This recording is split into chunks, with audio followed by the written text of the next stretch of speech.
Nesse vídeo eu vou falar sobre movimento em duas dimensões, ou cinemática 2D. A gente já tratou um pouco sobre movimento, só que antes era movimento em uma dimensão, ou seja, movimento em uma reta. Não ficou muito reto, mas eu tenho uma partícula, ela está aqui nesse ponto A, e passa um tempo, ela anda para esse ponto B. Ela só tem duas opções para andar. Ela pode andar para frente ou ela pode andar para trás. Isso aqui é o movimento em uma dimensão. Agora a gente vai tratar de movimento em duas dimensões. O movimento vai acontecer em um plano XY ou um plano XZ, YZ, alguma combinação dessas. Digamos que a gente tem uma partícula num instante de tempo TI, tempo inicial, e ela está nesse ponto A aqui. A gente consegue denotar essa posição dela com um vetor, saindo da origem e indo até esse ponto A. Esse vetor de posição da partícula a gente vai denotar geralmente com um R. Como é a posição dela no instante TI, a gente vai usar o vetor RI de posição. Um pouquinho mais para frente, a partícula andou um pouco, no instante TF, e ela está agora no ponto B. Agora a gente vai denotar esse ponto como o vetor RF. R de posição e F de tempo final. A gente pode ter um deslocamento. A nossa partícula foi do ponto A até o ponto B em um instante de tempo ΔT, que é definido por TF menos TI. Graficamente, a gente consegue ver que o deslocamento do ΔR dessa partícula, que vai ser dado por RF menos RI, a posição final dela menos a posição inicial dela, coisa que a gente já tinha visto antes, a gente pode ver que graficamente ele vai ser uma subtração de vetores. Então a gente tem aqui, eu estou no ponto A, vou para o ponto B, um vetor que liga o ponto A até o ponto B é o nosso vetor de deslocamento, bem intuitivo. A gente pode definir uma velocidade média, igual a gente tinha feito para o movimento de uma dimensão, e ela vai ser basicamente a mesma coisa que a gente tinha antes. Velocidade média é dada pelo deslocamento dividido pelo intervalo de tempo, ΔR sobre ΔT. A gente tem um vetor dividido por um escalar, o resultado é um vetor. Como a gente pegou um vetor e dividiu ele por um escalar, o nosso vetor ΔR vai ser paralelo ao nosso vetor velocidade média. Eu não somei com outro vetor, eu não fiz alguma outra operação que pudesse alterar a direção desse vetor. Eu posso até mudar o sentido dele. Pode ser, sei lá, que eu tinha um deslocamento para a direita e eu acabei com uma velocidade para a esquerda, sei lá. Mas eles vão ser sempre paralelos. Beleza, a gente definiu uma velocidade média, mas é bem interessante e bem mais útil a gente ter uma velocidade instantânea. O que vai ser? A nossa velocidade instantânea vai ser o limite da nossa velocidade média quando o intervalo de tempo tender a zero. Ou seja, eu tenho um deslocamento em um certo intervalo de tempo ΔT. Se eu pego um intervalo menor, esse deslocamento vai ser menor também. Quando esse intervalo tender a zero, eu vou ter a minha velocidade instantânea.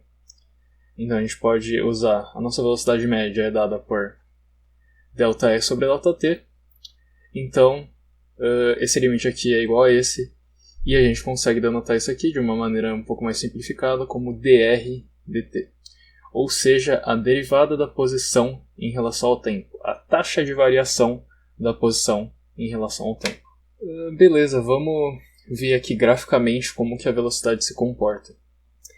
Eu tenho aqui, agora no nosso plano, o movimento está acontecendo nesse plano, eu posso ir para qualquer lugar desse plano, mas eu não tenho nenhum movimento no eixo Z, então eu não posso entrar na tela, por exemplo, nem sair dela.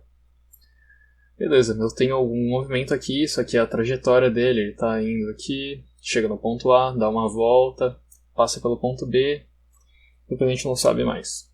Beleza, como que a nossa velocidade vai se comportar com isso aqui? A nossa velocidade vai ser sempre tangente à trajetória. Derivada, tangente, dá para se ligar que tem uma relação aí. Beleza, a nossa velocidade aqui.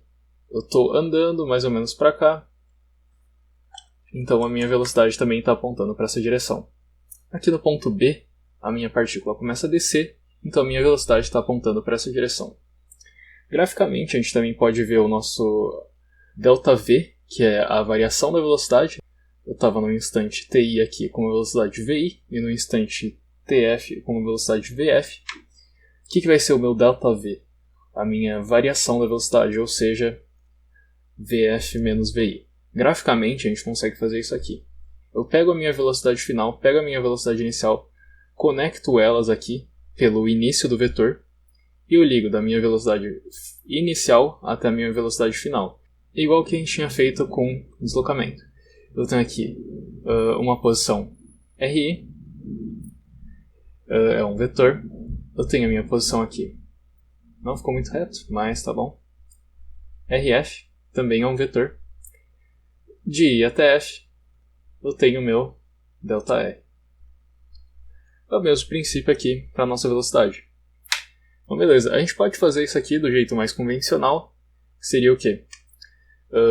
Uma soma de vetores. Só que como é VF menos VI, o nosso ΔV, a gente vai ter que somar VF com menos VI. Então tem aqui o meu VF apontando para a mesma direção que ele estava apontando inicialmente. Aí eu ligo no final do meu VF o meu VI, só que com o sentido trocado. VI apontava mais ou menos para a diagonal direita aqui, agora ele está apontando para a diagonal esquerda. Aí é o procedimento de soma de vetores. Coloco o início do meu vetor resultante no início do primeiro vetor que eu estou somando, o final com o último vetor e pronto. Eu descobri o mesmo ΔV, não ficou o mesmo, porque o meu desenho ficou tosco. Mas idealmente era para ficar igual. Beleza, a gente definiu velocidade, agora a gente consegue definir mais uma grandeza que é a aceleração, no caso a aceleração média.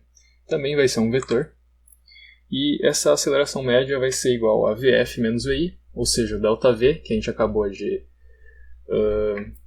discutir ali em cima, dividido pelo ΔT, que é o nosso intervalo de tempo.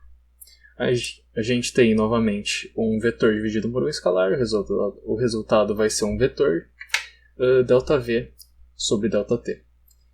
A gente pode definir a nossa aceleração instantânea, que vai ser na mesma pegada da nossa velocidade instantânea.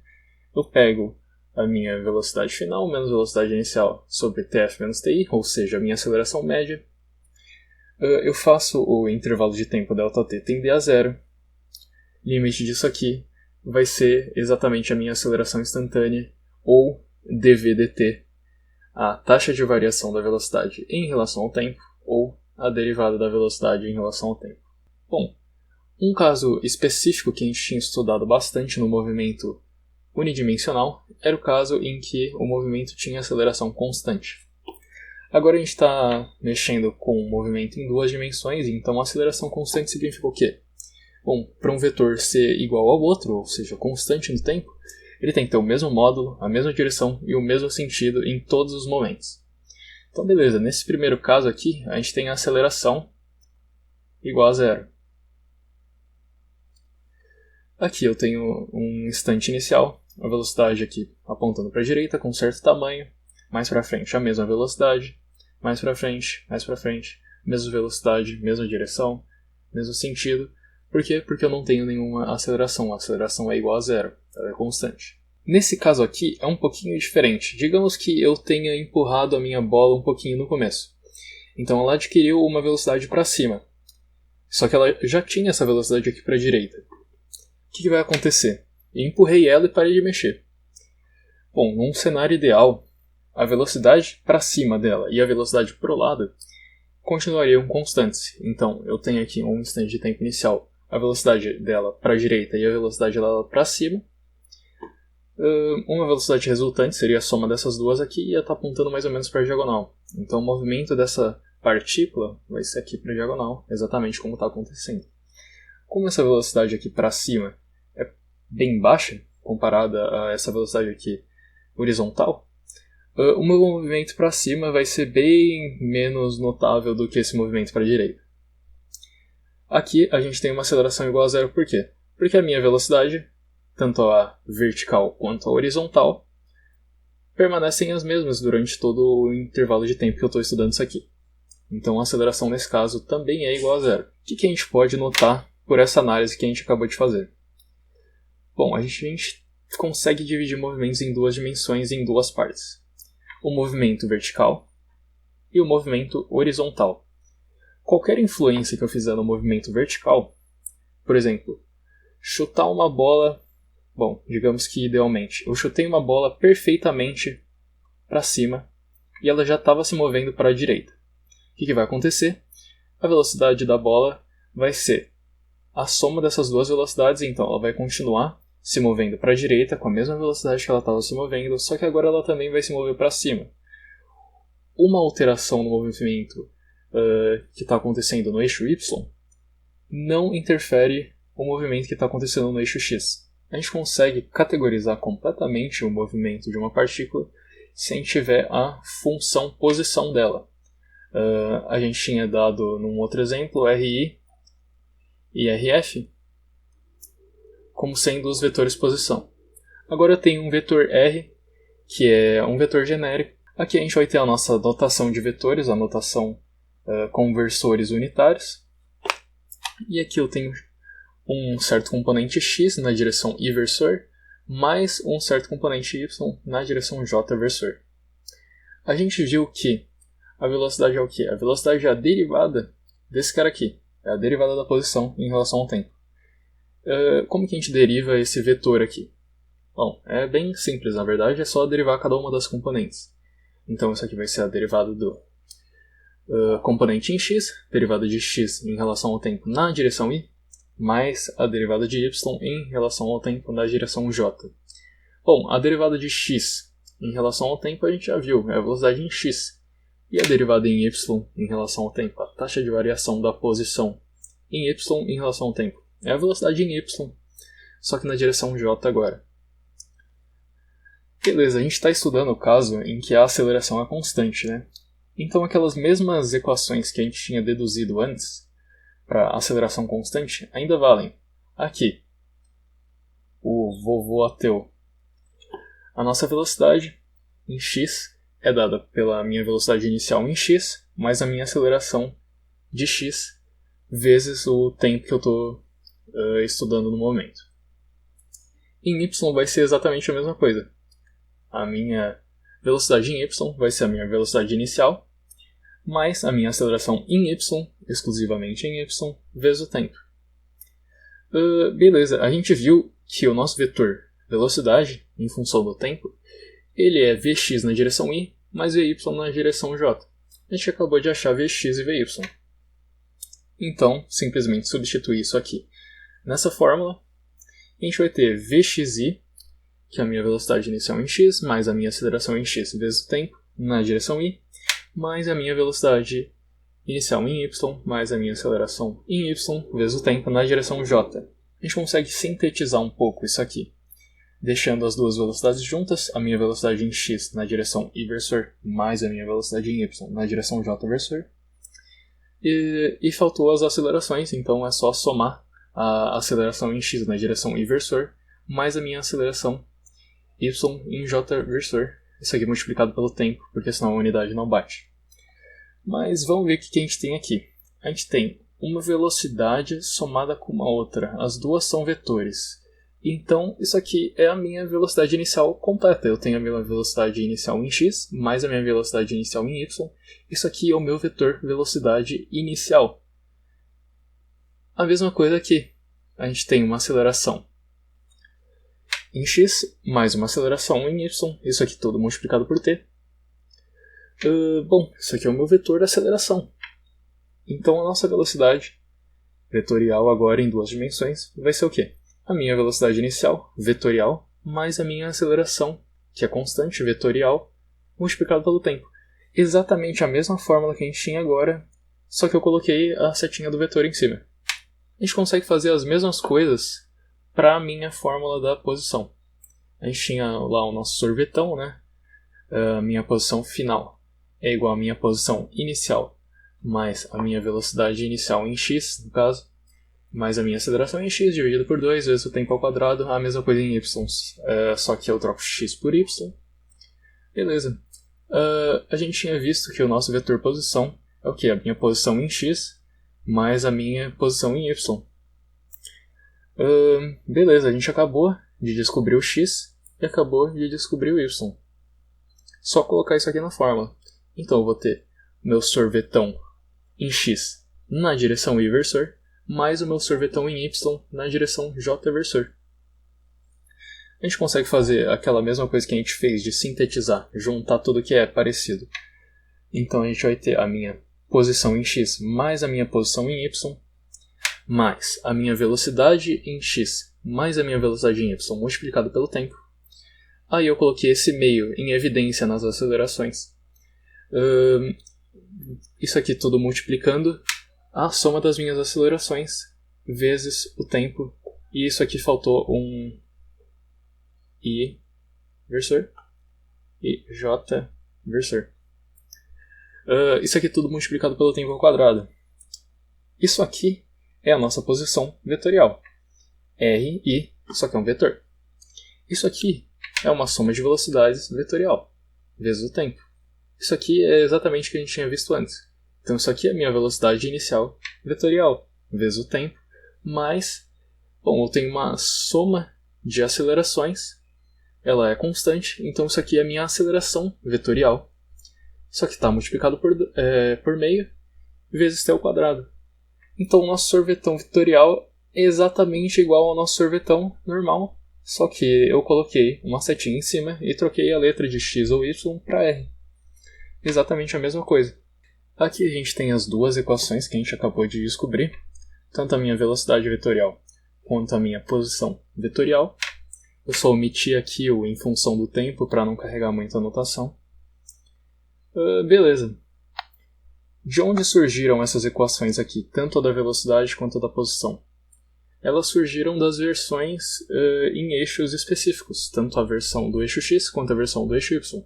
E acontece que essas duas versões são equivalentes. Se eu tiver a minha velocidade aqui dada como um vetor, ou se eu tiver tanto o componente em x dela, todos os dados em x, e os componentes em y dela, eu consigo passar de uma forma para outra. Geralmente é bem mais útil e bem mais interessante da gente tratar dessas equações de duas formas separadas. Separar o movimento em dois eixos. A gente tinha visto que os movimentos em eixos são independentes. Então a gente pode usar aqui a minha velocidade em x e a minha velocidade em y, ao invés da velocidade em forma de vetor propriamente dita.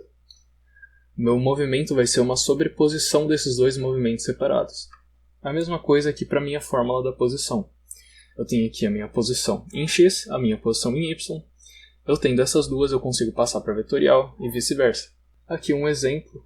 Uma partícula se move no plano xy, começando da origem em t igual a zero, com velocidade inicial tendo duas componentes, x de 20 metros por segundo e y de menos 15 metros por segundo. A partícula experimenta uma aceleração na direção x, dada por ax igual a 4 metros por segundo ao quadrado. Determine o vetor velocidade total em qualquer instante. Vetor velocidade total, a gente quer exatamente o nosso v igual a vi mais at. Só que ele me deu as componentes separadas, ele me deu o componente em x e me deu o componente em y. Então a gente vai ter que analisar esses dois movimentos separadamente. A gente sabe que essa fórmula aqui é equivalente a essas duas. Então, beleza. Vamos lá, a gente tem os dados de x. A nossa velocidade inicial em x é de 20 metros por segundo. Eu substituo aqui na minha fórmula. A nossa aceleração em x é de 4. Então, 20 mais 4 vezes o tempo da fórmula. A gente já descobriu aqui a nossa velocidade em x. Agora a gente faz a mesma coisa para o y. A gente pega aqui na fórmula, a nossa velocidade inicial em y, ele deu, é menos 15 metros por segundo, mas não tem nenhuma aceleração em y, então esse termo aqui vai para zero. Agora a gente descobriu tanto a minha velocidade em x quanto a minha velocidade em y, só que no exercício eles pedem o vetor velocidade total. Beleza, a gente tem tudo para passar para essa forma. Qual que vai ser o vetor velocidade total? Ele vai ser a soma da minha velocidade em x com a minha velocidade em y. Beleza, 20 mais 4t na direção inversor, porque aqui eu estou tratando do meu componente em x da velocidade. E a gente soma aqui o nosso componente em j da velocidade, que é menos 15. O 0t é 0, então não precisa aparecer na fórmula. Beleza, isso aqui tudo metros por segundo. Pronto, resolvemos. Aqui o exercício pede para a gente calcular a velocidade e a velocidade escalar da partícula, quando o tempo é 5, e também ele quer saber o ângulo que o vetor velocidade forma com o eixo x. O vetor velocidade justamente é o que a gente calculou no último exercício, então a gente já tem a fórmula dele, que vai ser 20 mais 4 vezes o tempo na direção i, menos 15j. Beleza, a gente substitui o tempo por 5, porque ele quer a velocidade em 5, então a gente vai chegar aqui em 40 na direção i, menos 15 na direção j metros por segundo. Essa aqui é o nosso vetor velocidade quando o tempo é igual a 5. Ele quer a velocidade escalar da partícula também. O que é a velocidade escalar? A velocidade escalar é o módulo do nosso vetor velocidade. Ele sempre vai ser positivo porque não tem como ter um módulo negativo. Como que a gente calcula o módulo de um vetor? É a raiz quadrada da soma do quadrado dos componentes. Então, beleza, a gente já tem o Vx quadrado, que a gente calculou aqui. Esse aqui é o nosso Vx, esse aqui é o nosso Vy. A gente leva os dois ao quadrado, a gente soma tudo, tira a raiz, e isso aqui vai dar mais ou menos 43 metros por segundo. Esse aqui é o nosso valor de velocidade escalar. O exercício também pediu para a gente achar o ângulo que o vetor velocidade forma com o eixo x. Qual que é o jeito mais fácil de fazer isso aqui? Vamos fazer um desenho razoável. Desenhe um eixo y e um eixo x, porque o nosso movimento está acontecendo nesses eixos, e desenhe um vetor velocidade, tanto em x quanto em y. Aqui a gente tem esse vetor, que ele está apontando na direção x, e ele tem um tamanho de 40. A gente tem um outro vetor, que é o vetor Vy, ele está apontando na direção y, só que ele é negativo, então ele está apontando aqui para baixo. A gente quer descobrir o ângulo que o vetor velocidade forma com o eixo x. Esse aqui é o nosso vetor velocidade. Ele tem o tamanho, do módulo dele que a gente acabou de calcular. Mas isso aqui não vai ser importante. Que ângulo que a gente quer achar? A gente quer achar esse ângulo aqui. Esse ângulo θ. A gente pode levar esse triângulo para um lugar um pouquinho mais bonito. Embora aqui seja menos 15, daqui até aqui eu tenho 15 unidades de tamanho. Então eu consigo transportar esse triângulo daqui para cá. É um triângulo retângulo. E a gente pode aplicar toda a trigonometria que a gente sabe. Qual que é o jeito mais fácil de calcular isso aqui? Bom, tangente de θ, porque a gente tem os dois catetos. Tangente é o cateto oposto, no caso 15, dividido pelo cateto adjacente, que vai ser 40. Só que a gente não quer a tangente, a gente quer o ângulo. Então o que a gente faz? A gente aplica a arcotangente dos dois lados, a arcotangente corta com tangente, e a gente vai ficar com θ é igual a arcotangente de 3/8. Se você não tiver uma calculadora, uma tabela, você pode deixar assim, esse aqui é o valor exato, mas se você tiver uma calculadora, você pode deixar o valor aproximado aqui desse ângulo, que vai ser de 20,55 graus. Isso aqui significa que a nossa velocidade faz um ângulo de 20,55 graus com o eixo x? Não exatamente. O módulo do ângulo é de 20,55 graus. Só que a gente está aqui com uma velocidade que está apontando no nosso quarto quadrante aqui do plano. Então esse ângulo aqui é negativo. Ó. A gente tem o primeiro quadrante, segundo quadrante, terceiro quadrante e aqui o quarto quadrante. Como essa velocidade está aqui para baixo, esse ângulo é negativo. Geralmente a gente conta os ângulos como positivos em sentido anti-horário. Esse ângulo aqui está no sentido horário. Então, bem simples, o nosso θ vai ser igual a menos 20,55 graus. Essa aqui é a solução. Beleza, ainda sobre esse exercício a gente tem mais uma pergunta. Dado que a partícula partiu da origem, determine as coordenadas x e y da partícula em qualquer instante t, e também o seu vetor posição nesse instante. Beleza, a gente sabe que o nosso vetor posição ele é equivalente à minha posição em x e à minha posição em y. A gente tem os dados, ele saiu da origem, então a minha posição inicial, tanto em x quanto em y, vai ser 0. A gente tem a minha velocidade em x e a gente tem a minha velocidade em y. Se você não lembra, o Vx é igual a 20 e Vy é igual a menos 15. Os 2 metros por segundo, no caso. Então, beleza.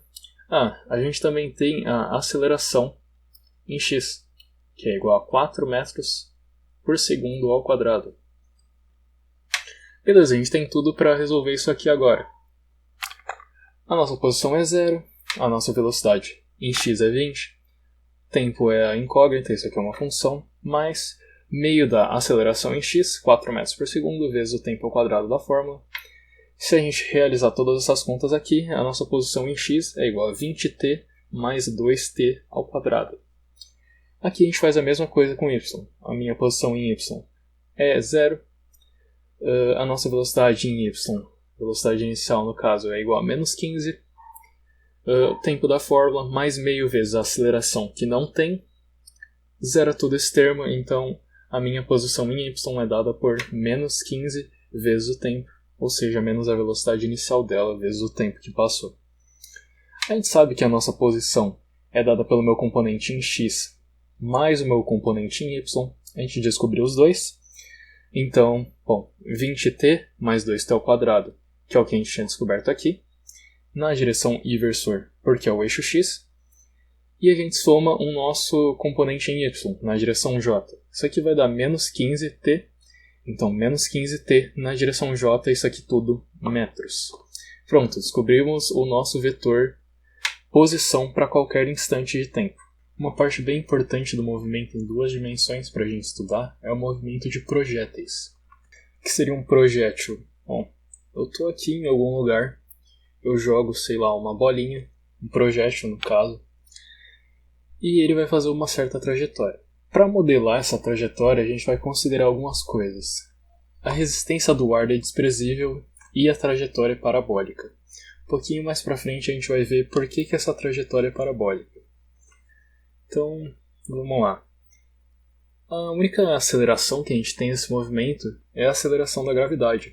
Ela é constante quando a gente está mais ou menos perto da superfície da Terra, e ela é um vetor que aponta para baixo, para o centro da Terra, e esse vetor tem um módulo de 9,8 metros por segundo ao quadrado, aproximadamente.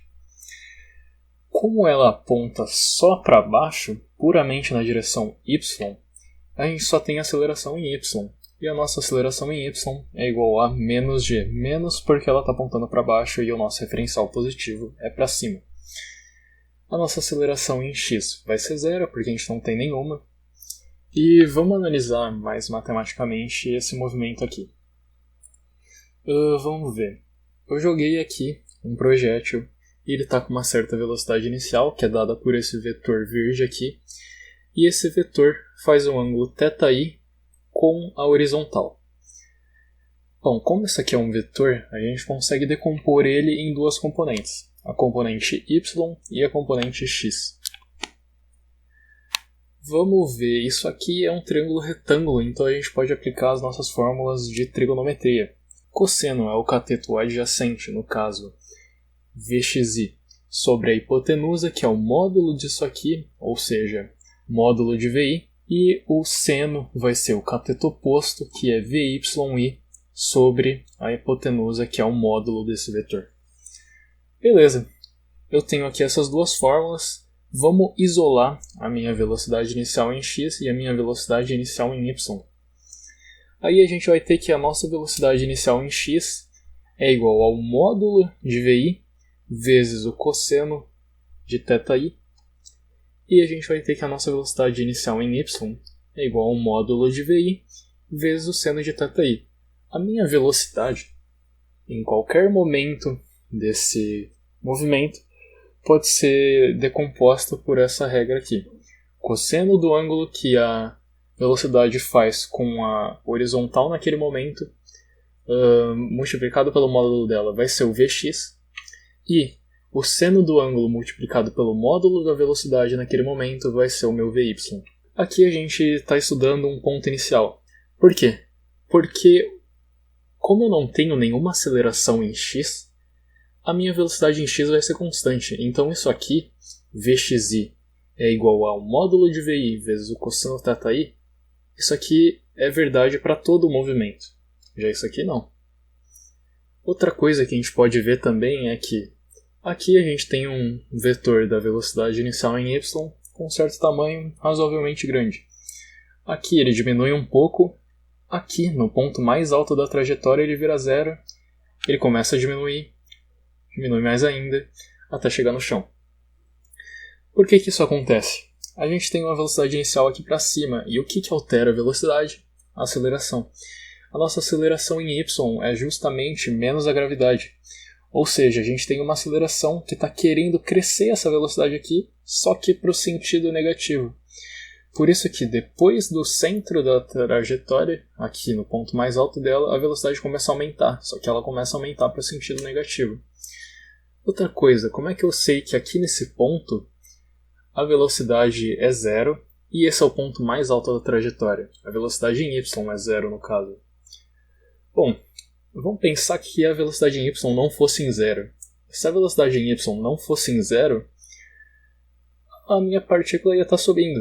Isso aqui não ia ser o ponto mais alto da trajetória e eu não ia ter ponto mais alto da trajetória porque a velocidade em y dela nunca seria zero.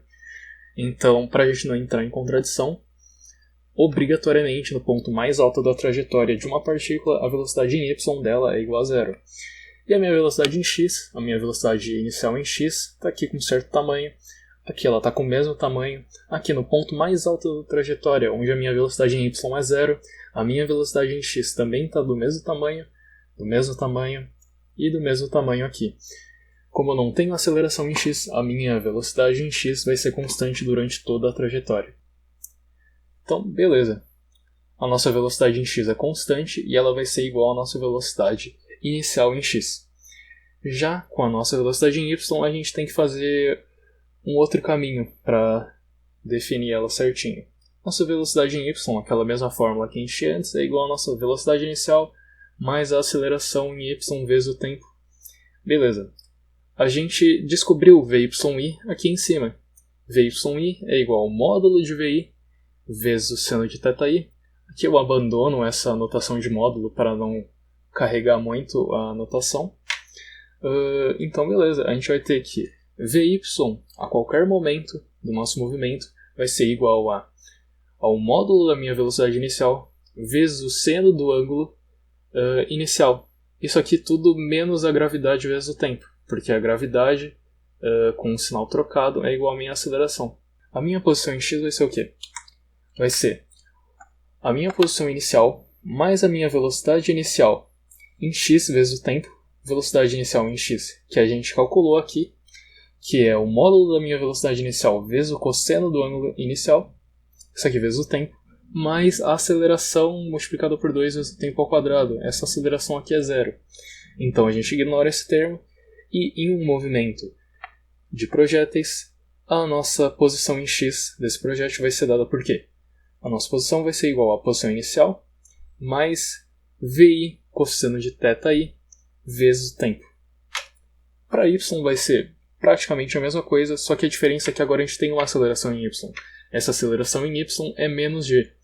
Então a gente vai ter que nossa posição em y é igual à minha posição inicial em y mais a minha velocidade inicial vezes o seno de θi vezes o tempo menos meio da minha gravidade vezes o tempo ao quadrado. E aqui a gente pode ver uma coisa. A gente sabe que a nossa trajetória era parabólica, a gente viu lá no começo, mas como que eu posso afirmar isso aqui com tanta certeza? Beleza, a gente sabe que o nosso sorvetão ainda vale, né? O nosso sorvetão vetorial é igual à minha posição, que é um vetor. Isso aqui vai ser igual ao que? A minha posição inicial mais a minha velocidade inicial vezes o tempo, mais metade da gravidade vezes o tempo ao quadrado. Tempo ao quadrado, e a gente tem uma função aqui. Aqui a gente tem uma função quadrática. A função quadrática é uma parábola. Isso aqui ficou horrível, mas isso aqui é o gráfico de uma parábola. Esse movimento tem a trajetória parabólica. Outra coisa importante que a gente precisa estudar é o alcance horizontal e a altura máxima de um projétil. Beleza, vamos ver. A gente sabe que a nossa trajetória é uma parábola, a gente acabou de ver por quê. E a gente tem dois pontos interessantes aqui para estudar. Esse primeiro ponto, que a coordenada dele é r sobre 2h, e esse segundo aqui, que as coordenadas são r e 0. O que são esses pontos r e h? Meu ponto r é o alcance horizontal máximo do meu projétil, ou seja, eu taquei uma bolinha aonde ela vai cair. A distância entre o lugar que eu joguei a bolinha e o lugar que ela caiu, isso é o alcance horizontal, no caso R. E a nossa outra coordenada é a altura máxima. Altura máxima porque eu jogo um projétil qualquer aqui para cima, ele vai subir, vai subir, vai subir, vai chegar no máximo e depois vai começar a descer. Bom, a gente tem uma parábola aqui. Uma parábola é perfeitamente simétrica. Então o que vai acontecer? Na metade do meu deslocamento máximo, o meu projétil vai atingir a altura máxima dele. Então, como que a gente descobre esses pontos? Como que a gente descobre exatamente a altura máxima e o alcance máximo? Vamos ver. Outro nome que vocês podem ver para R é a extensão horizontal da trajetória. O H é a altura máxima mesmo. A gente viu que quando a altura é máxima, a minha velocidade em y é igual a zero. Ok, a minha velocidade em y é igual a zero, então a gente pode pegar a nossa fórmula da velocidade, no caso a velocidade em y. Velocidade em y é igual a velocidade em y inicial mais a y vezes o tempo. A nossa velocidade é zero aqui, o ponto que a gente está interessado é zero. A gente tem a velocidade inicial e a nossa aceleração vai ser justamente menos a gravidade. E aqui eu substituí o t por tm, que é o tempo da altura máxima. Beleza, o que é o meu VYI? Qual que é a minha velocidade inicial em y? A gente já tinha visto antes, isso aqui vai ser o meu vetor velocidade, o módulo dele, vezes o seno do ângulo que ele fazia com a horizontal no momento que esse projétil saiu. Ok, eu tenho o VYI, eu tenho a minha gravidade, então eu consigo descobrir o meu tempo. Isolando isso aqui, a gente vai ter que o tempo que o meu projétil leva para chegar na altura máxima dele é dado por VI seno θi sobre a gravidade. Beleza. A gente também quer descobrir qual que é de fato essa altura máxima, né? Então a gente vai usar uma fórmula que tem posição. Que fórmula que tem posição? O sorvetão. Aqui o nosso y é igual à nossa posição inicial, mais a velocidade inicial em y que a gente acabou de descobrir como achar, vezes o tempo menos a gravidade, que é a aceleração, sobre 2 vezes o tempo ao quadrado. Só que a gente não quer um y qualquer, a gente quer justamente a nossa altura. A gente acabou de descobrir o momento em que essa altura máxima vai acontecer. Então o que a gente faz? A gente substitui o VYI pelo valor que a gente tinha descoberto, que é VI seno θi, e a gente substitui agora o nosso tempo. Em todo lugar que a gente tem tempo, a gente vai substituir pelo Tm, que é igual a VI seno θi sobre G. Então a gente vai ter o YI, que fica igual, mais VI seno θi, vezes VI seno θi sobre G, menos G sobre 2, VI quadrado, vezes seno θ ao quadrado, sobre G ao quadrado. Se você for resolver isso aqui, você vai ver que isso aqui vai dar exatamente que a altura máxima da nossa partícula é igual à posição inicial, que ela começou, mais a velocidade inicial ao quadrado dela, vezes o seno ao quadrado do ângulo que ela fazia no começo, dividido por 2 vezes a gravidade. A gente fez suposições óbvias no começo, que a velocidade no topo seria zero, e a gente conseguiu chegar nisso aqui. Você não precisa memorizar essa fórmula aqui, porque foi um caminho bem simples que a gente fez. Qual que foi o raciocínio? A gente sabia que a velocidade ia ser zero no topo da trajetória. Sabendo que essa velocidade ia ser zero, eu consigo descobrir o tempo. Com esse tempo, eu jogo ele na fórmula da posição. Pronto, descobri a posição da altura máxima. Não precisa memorizar essa fórmula, só saber de onde ela vem. Agora a gente também tem o outro ponto interessante que a gente queria descobrir, que é o alcance máximo da nossa trajetória. Então, a gente quer alcance. A gente parte de onde? A gente parte da fórmula da posição. Beleza, a gente tem a fórmula da posição. O nosso movimento em x não tem aceleração, então essa fórmula aqui já dá uma simplificada.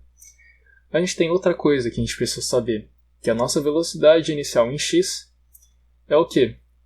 É o módulo da minha velocidade inicial vezes o cosseno do ângulo inicial que essa velocidade fazia. Pronto, descobri tudo. É só substituir as coisas na fórmula. E agora vamos pensar um pouco. Se em Tm, que é o tempo em que a partícula chega no ponto máximo da trajetória, o projétil percorreu a primeira metade da trajetória, a gente tinha uma parábola, né? Ela é simétrica. Aqui tem metade da trajetória e aqui tem a outra metade. Aqui no topo, ele percorreu a primeira metade. Então falta ele percorrer a segunda. Ou seja, quando que a minha partícula vai percorrer toda a trajetória e vai chegar no alcance máximo dela? Em 2 tm, né? Sim, 1 tm ela percorreu metade, em 2 tm ela vai percorrer o negócio inteiro. Então, beleza. Agora a gente vai fazer o quê? O nosso Tm era igual a VI seno θ I sobre a gravidade. Só que a gente quer 2 tm, então a gente multiplica os dois lados por 2. Tá bom, a gente já sabe que vai demorar 2 tm. E agora é só a gente colocar isso aqui na fórmula. Como eu não quero mais um x qualquer, eu quero justamente o meu r, o meu alcance horizontal, eu substituo aqui. Isso aqui vai ser exatamente igual a xi, que ficou igual, mais vi cosseno θi, que continua igual, vezes o tempo, que no caso vai ser 2 tm, que é 2vi seno θi sobre g.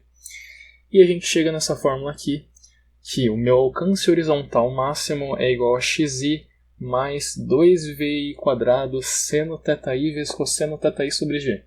Essa fórmula aqui é meio grandinha, então a gente pode sacar uma identidade trigonométrica, aquelas lá de soma de arcos que você achou que nunca ia usar, mas agora tem uma utilidade.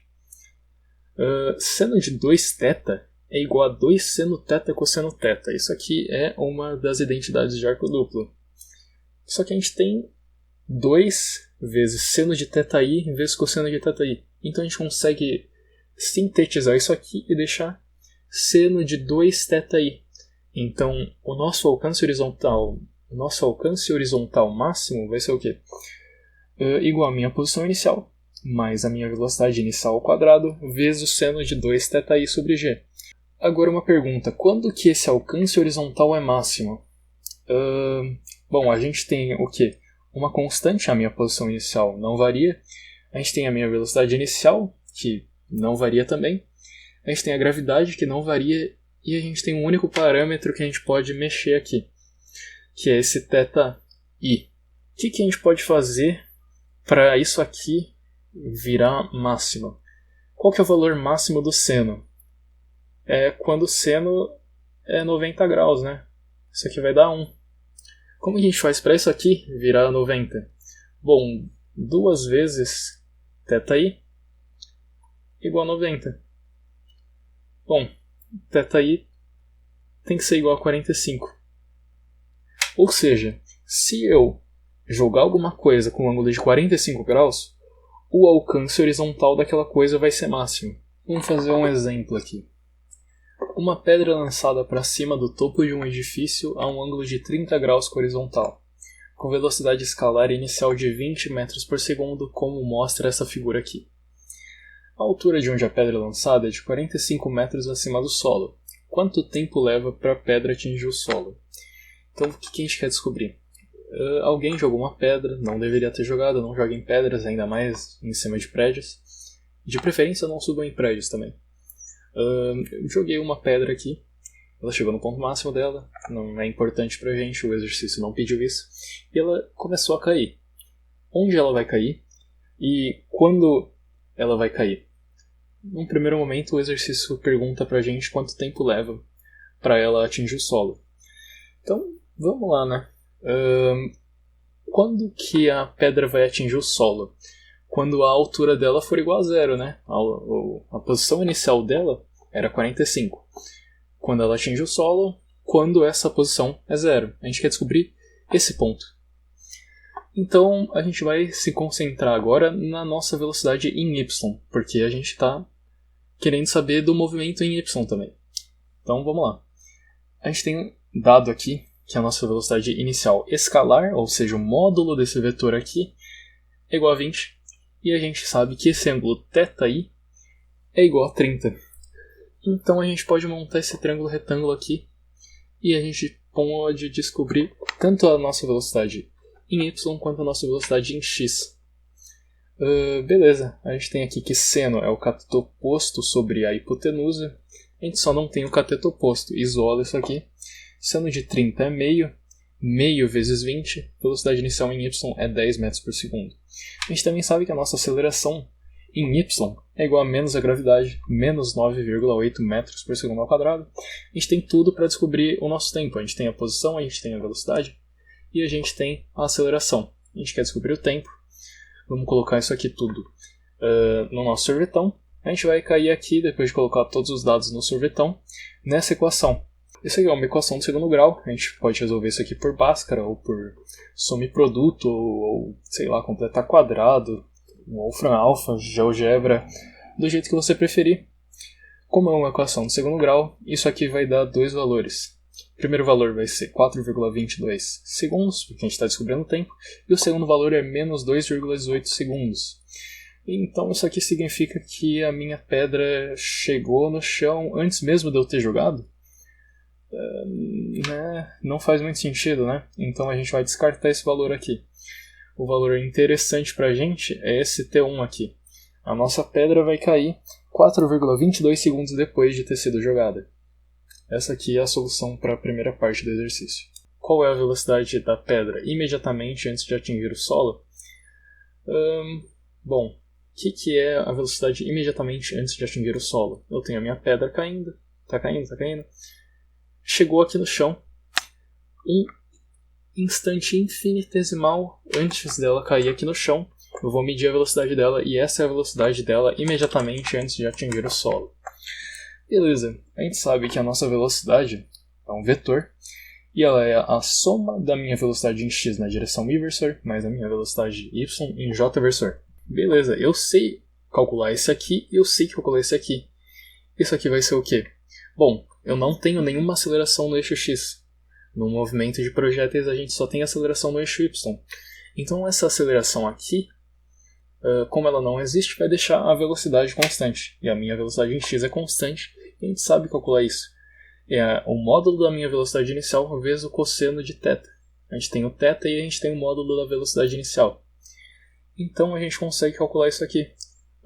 Cosseno de 30 é o que? Acho que raiz de 3 sobre 2. Fazendo essa conta aqui, vai dar mais ou menos 17,32 metros por segundo no nosso componente x da velocidade. A gente quer a velocidade da pedra imediatamente antes de atingir o solo. Ele não falou se ele quer o vetor, se ele quer o módulo, então vamos achar tudo. Para achar o vetor velocidade a gente também precisa do componente y.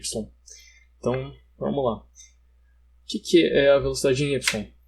É a velocidade inicial em y mais a aceleração vezes o tempo. A aceleração, no caso, é menos g. A gente tem todos esses dados, a gente tem o tempo que a gente calculou no primeiro exercício, que é 4,22 segundos. Realizando essa conta aqui, isso aqui vai dar mais ou menos menos 31,36 metros por segundo.